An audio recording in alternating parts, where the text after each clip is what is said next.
უბრალოდ წაგიკითხავთ აი ამ დაიცავი საქართველოს რაც შეეფერება მე ბედნიერება მქონდა რომ ბატონ ჭაბუამიჯერ რეჯიბთან მეგობრული ურთიერთობა მქონოდა იგი მე თავისი მისი ძმაკაცის შვილის ჩემი მეგობრის ანანია სალუქვაძის ქორწილში გავიცანი 72 წელი იყო თუ 14 და აი ესეთი რამე კითხე ერთხელ უკვე რომ პუბლიცისტიკაში წავედი ბატონ ჭაბუა ვეღარ ლაპარაკობდა ეს არის 2009 წელი ამას მე როგორც უძვირფასეს რელიკვიას ისე ვინახავ მისი ხელნაწერია ეს და მე მკითხე მას ეხლა ეს აქტუალურია და კარგია უცხოელი წარმომადგენლები რო ზიან იმათაც გაიგონ რასაც მე ეხლა ვიტყვი და რასაც ამბობდა ბატონი ჭაბუა მე ვკითხე მას ბატონო ჭაბუა მე ვარ ქართველი მაშა სადამე ვარ ევროპელი ვინა ვარ ჩვენ გამაგებინე ერთი ევროპელები ვარ და აი რა მიპასუხა ჩვენ ვართ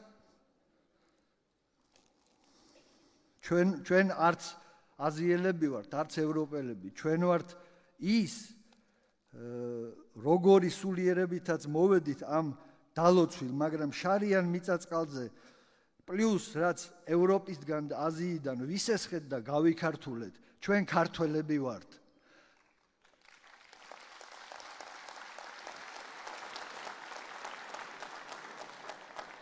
ენის ბორძიკით წავიკითხე, იმიტომ რომ ძნელი გასარჩევია რა და ეხლა მე უბრალოდ აქ რამოდენიმე თემა მინდა კიდე გითხრათ. არ არის ეხლა აქ დავამთავრო? მოდი ნუ დავღლით. არა, მაცალე ეწუთა. გვექნება საშუალება, მითხარი. ეს უნდა ვთქვა რა ეხლა. ვი შენი სათქმელი. მაცალე ხო უნდა ვთქვა. მე აქ არ ამგონია რომ ურუსიძე იყოს თავარი თემა. ქვეყანა არის დაღუპვისპირას მისული. გაიხედეთ რა ხდება ქუჩებში ჩვენთან თუ გინდათ სოფლები ჩაბნელებულია მოსახლეობისგან დაცლილია აქ ეხლა მადლობას გავიგონე ბიძინა ივანიშვილის მიმართ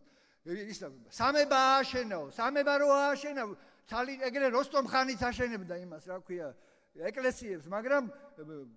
საქართველოს კათოლიკოს პატრიარქი დაახჩობინა მაშინ ეხლა რახან სიტყვა ჩამოვარდა საქართველოს კათოლიკოს პატრიარქზე მინდა უთხრა აქ დეპუტატები ვინც ზიან პროტესტანტები რომლებსაც მე დიდ პატივს ვცემ ამას წინათ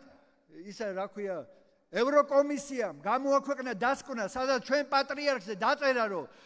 ილია მეორე ციზულვილისენით საუბრობს იმიტომ რომ თურმე მან რო თქვა რომ LGBT თემის ღონისძიებები სირცხვილია და მამათმავლობა ავანტყოფობა ეს ყოფილა ბოროტება რატომ არ გაგიჩნდათ მაშინ პარლამენტში ის რა ქვია პროტესტის გზნობა და რატო არ უპასუხეთ როგორც საჭირო იყო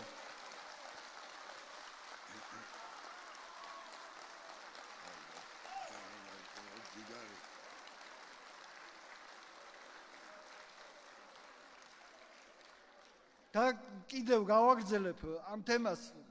ჩვენს უწმინდეს პატრიარქს რაც შეეხება ეს აქ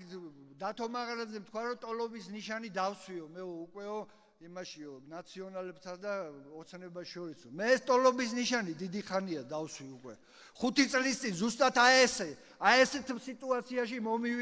მომივიდა რუსთაველის თეატრში რეზო ამაშუკელის ის რო ჩავშალე რა ქვია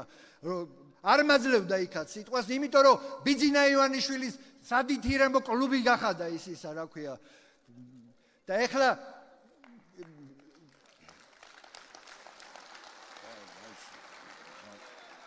არაფერი არ მიმიღია მე ამ ცხოვრებისგან როცა შემეძლო ჩემი ძმა ერთ-ერთი დიდი თანამდებობის პირი იყო მიშა სააკაშვილის მაგრამ მე არ მოვისვენე არ დავინდე ჩემი სიძე ჩემი სისხლი და ხორცი და რატო უნდა დავინდო სხვები გამაგებინეთ ერთი